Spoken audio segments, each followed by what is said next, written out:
egressa do curso de Direito e hoje juíza, ministra palestra no Campus 1. Veja como é importante o equilíbrio emocional em momentos de tensão. Agora no Uninews. Olá, eu sou Larissa Leite e você acompanha a partir de agora as notícias da Univale e da comunidade. Como manter a calma em momentos tensos? É um desafio, não é mesmo? Nossa equipe de reportagem conversou com uma psicóloga sobre o assunto. Dá só uma olhada. Time em campo. Entre um toque e outro, é preciso controle. E não é de bola que estamos falando. Em um esporte coletivo, a estabilidade emocional de cada jogador faz toda a diferença no desempenho da equipe, que precisa estar em equilíbrio para enfrentar os momentos de pressão e vencer os adversários. Os jogadores eles fazem treinamento técnico e tático, o treinamento psicológico ele precisa entrar aí junto para que eles possam aprender a gerenciar emoções. E aí a gente vai ter várias técnicas, tanto de motivação, de autocontrole, para que no momento exato ele saiba utilizar isso. Até trabalhar essas questões que dentro da psicologia a gente chama de funções executivas, que é a flexibilidade cognitiva e o controle inibitório. A flexibilidade cognitiva, você tem várias opções, tem uma jogada, você tem várias opções organizadas na sua cabeça, qual que é a mais adequada? Então a gente precisa fazer um treino e aí treinar sempre aquelas atividades, aquelas práticas que o jogador tem menos afinidade ou que ele está errando mais, porque ele vai ter um repertório maior de possibilidades de intervenção. Na hora exata eu posso executar dessa forma ou daquela outra forma. E o controle inibitório, que é fazer um trabalho de autocontrole de todos os fatores distratores. Então ele já tem questões pessoais, questões familiares, eles têm a torcida. Então tudo isso é importante, mas é um processo que antecede de fato ao jogo em si. O Democrata viveu um drama durante o campeonato. Ficou 5 jogos sem vencer. E foi evocando uma característica peculiar da Pantera. Com muita raça, controlou os nervos, manteve o foco e virou a chave. A gente sabia, de toda a importância do campeonato. Desde o começo a gente viu que o começo do campeonato foi muito doloroso, mas a gente se uniu ali para manter o time, A gente acreditou a todo momento. E graças a Deus a gente conseguiu manter o time e o nosso objetivo aqui era classificar para a Confidência, E graças a Deus a gente conseguiu. E confiança foi a palavra-chave para o Democrata neste ano. Ela norteou todo o trabalho desenvolvido pela comissão técnica com os jogadores. O clube valadarense conquistou 3 vitórias fora de casa nos últimos 3 jogos da primeira fase do Mineiro, contra Uberlândia, Aimorés e Cruzeiro. Com isso, a Pantera se livrou do rebaixamento e garantiu vaga na Série D de 2026 e disputa o troféu em Confidência. Confiança, Todos os jogadores aqui teve o aval da minha contratação, Todos, Nós contratamos na confiança em cada um. Não vinha acontecendo os resultados, mas a equipe vinha jogando bem, principalmente em casa, Vinha jogando bem, alguns erros individuais, Algumas fatalidades, do jogo, a gente acabou sofrendo as 3 derrotas. Mas tirando aquele primeiro tempo do Pouso Alegre, os demais, a gente tivemos o controle do jogo, tivemos mais oportunidade, mas infelizmente nos erros individuais a gente pecou, Então a gente não desistiu da confiança no grupo, Passamos essa confiança para eles, acho que o importante é isso, Confiança, sem medo de jogar. E graças a Deus, fora de casa, a gente conseguiu a melhor campanha, São 2 vitórias e 2 empates, Praticamente 3, contando que esse mando de campo era nosso, mas foi lá em 7 Lagoas, Então acho que a equipe, a confiança nunca foi abalada, Claro que o psicológico, como você falou, é importante. E a gente passou essa confiança para eles, A motivação de acreditar, que a gente era possível virar a chave, E conseguimos, essas 3 vitórias aí, conseguimos a nossa vaga para a D e agora é buscar a Copa do Brasil, que é o objetivo nosso também do ano seguinte. Quero te fazer um convite para você seguir nossa rede social, que é @UnivaleTV. Baixe também nosso aplicativo e acompanhe nossa programação. Um bate-papo realizado pelo curso de Direito com os alunos do 1º ao 3º períodos contou com uma participação muito especial. Nossa repórter Denise Ferrari tem as informações. Auditório lotado. Alunos do primeiro ao terceiro períodos do curso de Direito da Univale estão prontos para participarem de mais um bate-papo esta noite. Desta vez, o evento abordou o tema A Jornada e os Desafios do Estudante de Direito. O professor, normalmente ele trabalha a teoria em sala de aula e hoje eles vão ver exemplos práticos. O que o mercado de trabalho está cobrando. Então, a magistrada ela vai trazer ricas experiências nessa noite. Todo semestre, a coordenação do curso de Direito da Univale realiza eventos como este. Mas ao bate-papo desta noite, teve uma participação especial. A palestra foi ministrada por uma juíza de direito do Tribunal de Justiça de Minas Gerais, que, aliás, é egressa da Univale. A magistrada se formou no curso de Direito da Univale em dezembro de 2005. Foram muitos anos de muito estudo e dedicação. E hoje, ela agradece à universidade por fazer parte dessa trajetória. Desses 5 anos, eu posso dizer assim, que eu fiz o melhor curso de Direito que eu poderia ter feito, porque contei com os melhores professores, a preparação foi uma preparação assim, intensa, de muita abdicação, de muita renúncia, né, de muito sacrifício. Então, assim, os estudos realmente, desde o primeiro período, foram estudos bem direcionados. Então, assim, eu devo muito a essa instituição, né, que me acolheu. Eu falo que durante 5 anos da minha vida foi a minha segunda casa. E para a noite de hoje, a juíza preparou um bate-papo muito dinâmico, onde compartilhou experiências durante os anos como aluna da Univale e atualmente como magistrada do Tribunal de Justiça de Minas Gerais. Meus queridos ouvintes, né, eles vão poder esperar que eu vou compartilhar um pouco da minha jornada. Não foi uma jornada fácil, como eu disse, né, foi uma jornada de muita renúncia, sacrifício, mas no final valeu a pena, né? Então, eu acho assim, os alunos, se estiverem com os ouvidos bem afiados, bem aguçados, eles vão poder apreender um pouquinho da minha experiência. Eu acho que cada um vai poder se identificar com alguma parte da minha história. Railton Eringer é formado em jornalismo na Univale, mas não parou por aqui. Decidiu também fazer o curso de Direito aqui na universidade. Para ele, participar desse evento é a oportunidade de ver na prática tudo o que se aprende em sala de aula. A importância assim, de ter uma juíza, né, palestrando para a gente vai de levar o nosso conhecimento que a gente aprende em sala para a prática, né? Eu acredito que desde o primeiro período a Univale faz muito disso, leva a prática para a gente dentro da parte jurídica. Eu acho que isso é um diferencial mesmo assim, de outras faculdades, né? Eu até escolhi por conta disso. Realmente você levar o seu conhecimento, como é uma juíza, já teve com promotores, presidente da OAB de Minas Gerais, já teve várias palestras, né, com pessoas que já estão praticando no ramo. E, se eu não me engano, acho que ela é até uma egressa da Univale, né? Eu acho que vai realmente ser enriquecedor assim, para a gente. O Uninews fica por aqui. Você fica agora com o programa de Pesquisa com o tema Psicanálise, uma ciência ou uma pseudociência? Até a próxima semana.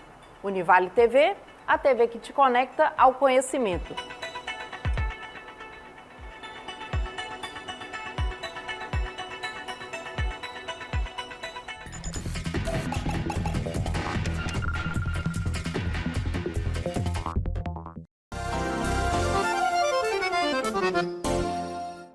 Olá, eu sou o professor Edmárcio Carvalho e esse é o de Pesquisa.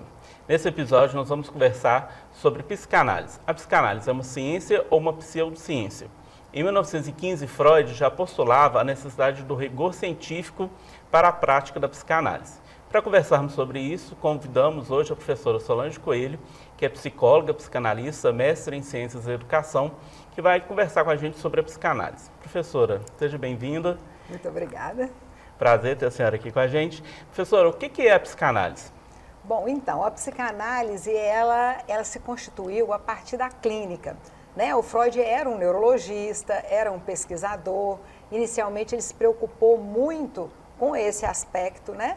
E ele, inicialmente, ele fez o que ele mesmo chamou de psicologia profunda ou metapsicologia, porque, na verdade, a psicanálise ela não nasceu no laboratório como a psicologia. Ela nasceu a partir da necessidade de se dar uma resposta a pessoas que apresentavam um sofrimento mental.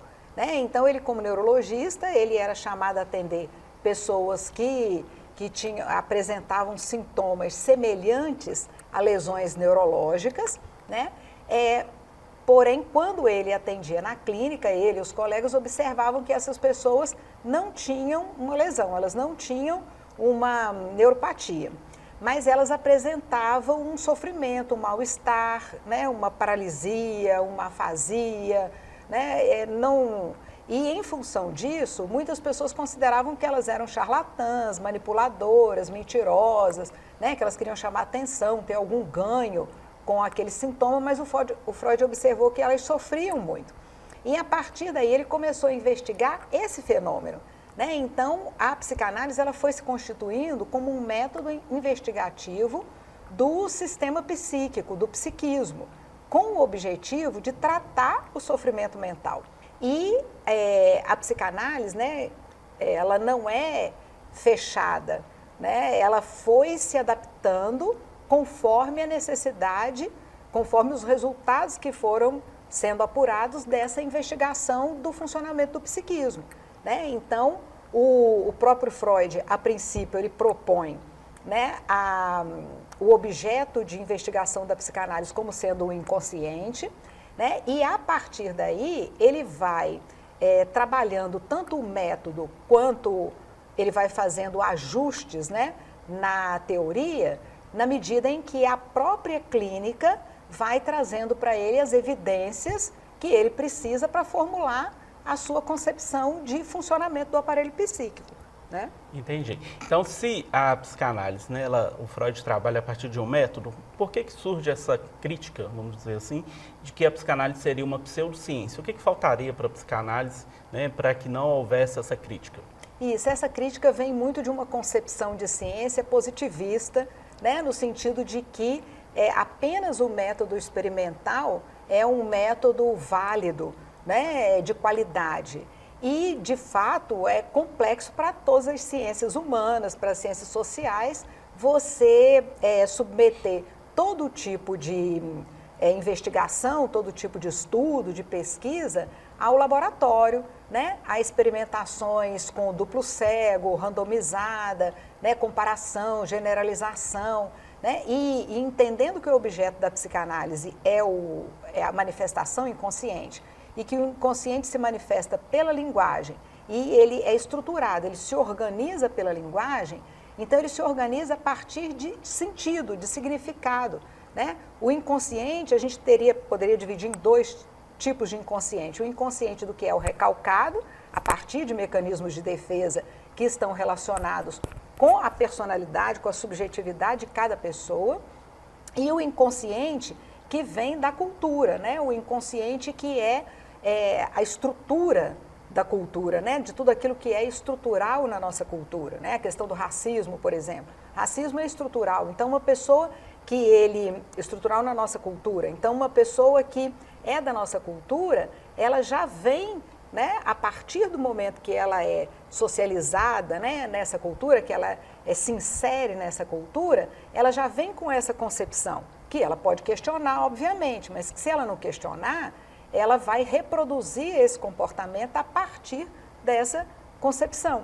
Tá. Né? Mas se a gente pensa, né, então, por exemplo, que esses aspectos, eles também são culturais, e se a psicanálise carece, né, para aqueles que entendem que ela é uma pseudociência, de um rigor científico, como que a gente vai pensar, por exemplo, o conceito de verdade? Né? Por exemplo, na atuação clínica, né? A verdade é do analisado ou do analista? Né? O que seria a verdade nesse sentido para a psicanálise? Pois é, existem alguns conceitos, né, que hoje eles podem até ser submetidos a uma pesquisa experimental. Né? A gente tem hoje nos Estados Unidos, na Alemanha, eu gostaria, né, até de indicar a leitura para o nosso espectador do livro do Dunker, né? O livro Psicanálise, Ciência Pouco é Bobagem, né? Psicanálise não é uma pseudociência. Ele cita diversos estudos, inclusive experimentais, em relação a conceitos da psicanálise, inclusive o conceito de inconsciente. Né? Então, esses estudos experimentais, eles são possíveis e a gente consegue chegar a essa verdade por meio de evidências que podem ser verificadas, reproduzidas, né? Mas em alguns conceitos, em alguns fenômenos, algumas evidências, né? Nem em todas. Então, Aquilo que é singular ao sujeito, ele não tem como você reproduzir, não tem como você generalizar, né? Então, aquilo que o sujeito coloca no processo de análise é a sua verdade. Porém, nem sempre o próprio sujeito tem consciência da sua verdade, né? Não é aquilo que o sujeito traz conscientemente é uma verdade em parte, mas somente ele, por meio da própria autorreflexão, né? Somente ele, por meio da própria fala, é que vai alcançar essa verdade, a verdade daquele sujeito, que é única, é singular, né? Não tem como você comparar com outra pessoa. Tá. E aí, nesse sentido, a psicanálise, então, ela vai caminhar mais para o campo da linguagem, aquilo que é dito, né, pelo analisante. E aí a pergunta é, por que a psicanálise ela foca mais na linguagem, né, do analisante do que necessariamente na análise do comportamento, né? Isso tem alguma relação com a perspectiva de ciência, no sentido de ser aquilo que pode ser mensurável, né, que é possível de ser reproduzido, né? O que seria nesse sentido, né, da linguagem, da análise de comportamento, o que estaria à altura de ciência, então, para a psicanálise? A linguagem ela é muito mais rica, né? E ela pode trazer o sentido, ela pode trazer o significado que é único. Vou te dar um exemplo rapidinho. A pessoa, por exemplo, que jogou um artefato explosivo na Estátua da Justiça em Brasília, né? Essa pessoa recentemente aqui no Brasil. Por que essa pessoa fez isso? O que significou aquele ato, aquele comportamento? Só a pessoa sabe dizer. Pode ser que ele estivesse fazendo um questionamento em relação à justiça, né? Depois que ele joga o artefato, ele suicida. Então, o que ele quis dizer com isso? O que esse ato representou para ele na vida dele? Só ele saberia dizer isso, né? Então, não tem como o psicanalista ou o psicólogo interpretar um ato e dizer o sentido que esse ato tem, né? Então, ouvindo a própria pessoa, ela vai explicar o porquê, né? A motivação. Então, só por meio da oportunidade que você dá à pessoa de falar, né? E de falar cada vez com menos censura, por isso que é muito importante o vínculo, né? Muito importante a continuidade do processo. A própria pessoa vai falar, ela mesma vai se escutar e essa verdade sobre ela vai surgir, vai se manifestar. Entendi. A psicanálise ela vai trabalhar aí, né, com a teoria dos desejos, no campo da sexualidade, a questão do inconsciente, né, de uma possível moralidade que vem da civilidade, né, humana, do coletivo.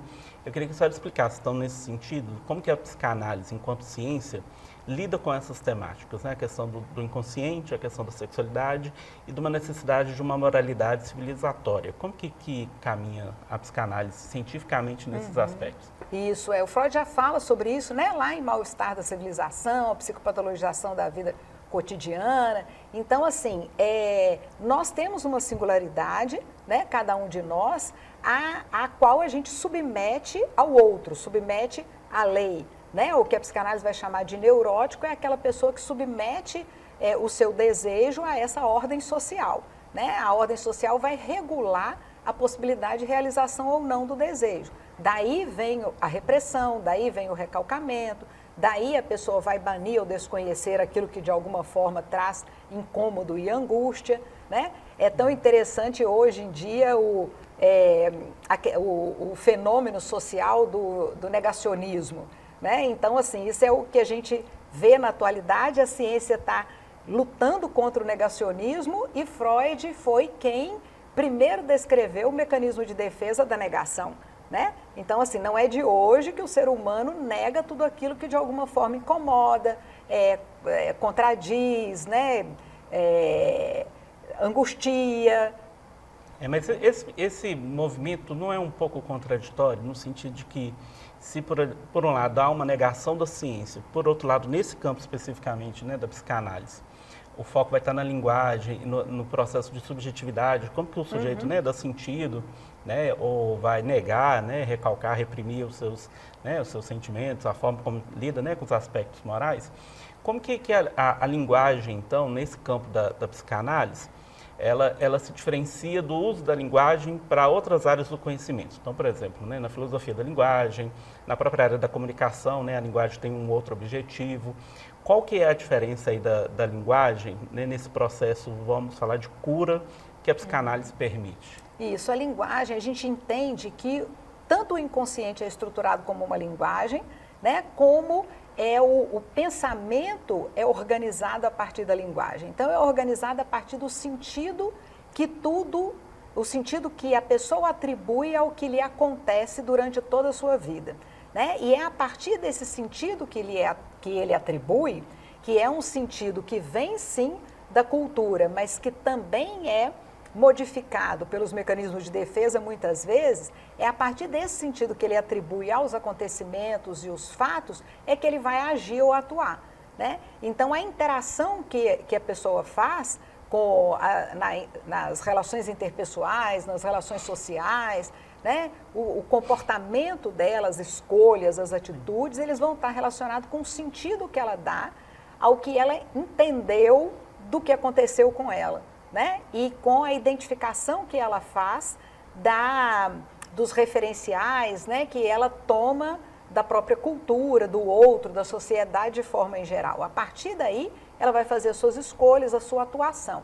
Em parte, ela terá consciência, né, do que a está levando a agir de uma determinada forma, e em parte ela não terá consciência, né? Essa questão mesmo do racismo estrutural, se você perguntar para as pessoas se elas são racistas, elas vão dizer que não, de forma alguma, elas abominam pessoas racistas.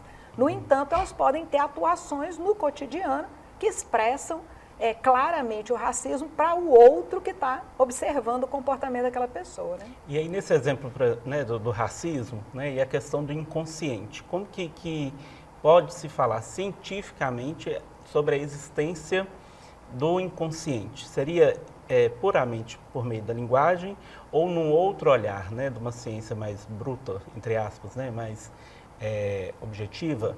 Como comprovar a existência do inconsciente? Isso, hoje, né, existem alguns estudos que eles já utilizam até imagens, né, exames de imagens, e conseguem estudos de neurociência que já conseguem identificar o esquecimento, né, e identificar a diferença do esquecimento normal, que a gente considera que é o esquecimento por desuso, né, e o esquecimento que é repressão.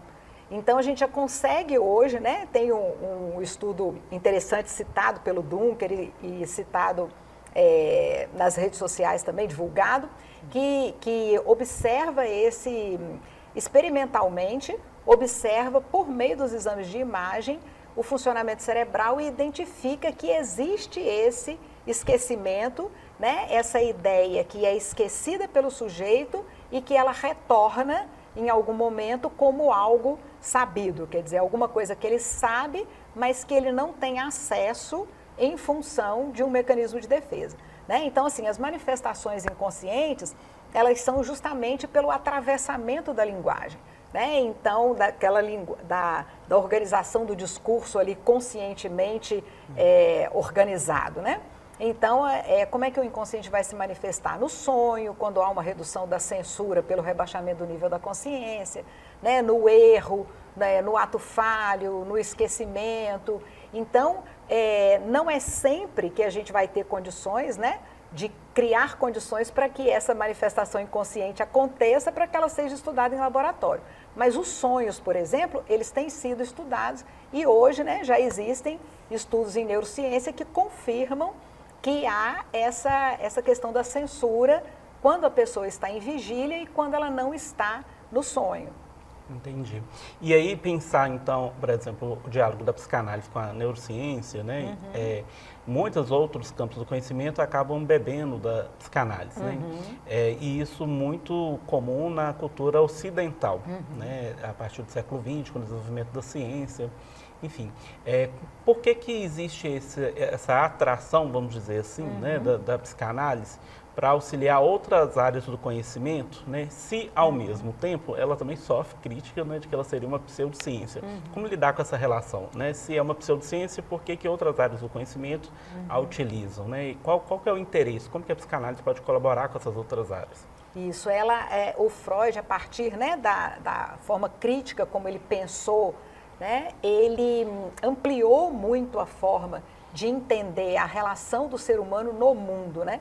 Então, não só o Freud, como também os demais, né, outros estudiosos, outros teóricos da psicanálise, Lacan, por exemplo, né? Então, as proposições que a psicanálise faz, né, sempre fez e faz, elas vão iluminar, né, digamos assim, elas vão dar foco, elas vão dar luz à questão da subjetividade, né, a questão do desejo, a questão das motivações, né, a questão de que o ser humano não é regido todo o tempo pela consciência, né, é a questão da singularidade. Então, todas essas questões que foram levantadas pela psicanálise, elas foram e influenciam todas as outras áreas e campos de atuação e conhecimento, né? A educação foi muito influenciada, né? A saúde bastante influenciada. Quer dizer, a psicanálise alerta que não há uma possibilidade de você ter uma abordagem padronizada para todos os seres humanos, tendo em vista a diversidade entre os seres humanos, né? Então, isso interferiu no direito, interfere até hoje no direito, interfere na saúde, interfere na educação, né? Todas as outras áreas. Né? E aí, se a psicanálise ela não é pseudociência, a gente pode pensar em um fenômeno comum, né, atual, que são as fake news. Dentro do campo da psicologia, e mais especificamente dentro do campo da psicanálise, o que a senhora percebe hoje que pode ser aí uma fake news, que aquele interessado pela psicanálise, que tem interesse, né, em estudar, aprender sobre a psicanálise, seus conceitos, que ele precisa ter cuidado, né, daquilo que se veste como psicanálise, mas que não é psicanálise? Quais são as dicas que a senhora daria? Esse é um debate muito importante, né? Inclusive para a psicanálise, né? As provocações que vêm de outro campo, né? As críticas, elas são muito úteis para voltar à própria prática, ao próprio método, ao próprio campo do saber, para uma autocrítica, né? Para um aprimoramento, para um avanço, para uma abertura, né? Então, assim, a divulgação da ciência ela é essencial, né? E o ideal seria que nós tivéssemos informação científica de qualidade para embasar e fundamentar toda a nossa prática, né? Infelizmente, a gente não tem essa condição, até porque as pesquisas são muito caras, né? O custo é muito alto, principalmente das pesquisas experimentais, né? Então, nem sempre a gente tem essa possibilidade. E na clínica, né, a gente precisa ter respostas para as questões que nos são colocadas a todo momento, né? Então, não é só a psicanálise, a própria psicologia, né, e outras áreas também, a saúde de forma geral, a medicina, ela não consegue atuar só a partir de evidências atualizadas, né, evidências que vêm de uma pesquisa experimental, né, com toda essa questão do rigor científico. Então, mas é importante que a gente garanta a cientificidade, né? É importante que a gente continue estudando, porque a psicanálise, mesmo para quem, né, pensa de uma forma rígida e positivista a ciência e que considera que a psicanálise não é ciência porque ela não produz, né, informação científica com esse rigor, né? Ainda assim, é necessário que hajam pesquisas, então que sejam pesquisas qualitativas, que seja análise do discurso, né? Que é importante, é complicado você modular o conceito de inconsciente, mas se a gente tiver, né, esse pensamento científico também, né? Se a psicanálise se comportar como uma ciência, a gente com certeza vai conseguir não padronizar a clínica psicanalítica. Impossível essa padronização. Mas a gente vai conseguir ter uma delimitação, uma demarcação melhor dos conceitos, né? Para que não dê margem a um uso inadequado da psicanálise por, de fato, pessoas que tenham uma má intenção mesmo de manipular, de usurpar, de falsear, né? Então é ter o cuidado com aspectos científicos que envolvem a psicanálise e a partir de onde a psicanálise surgiu. Professor, agradeço a sua participação, né? E convido a todos vocês a assistirem, né, esse e outros programas da Univale TV, a TV que te conecta ao conhecimento.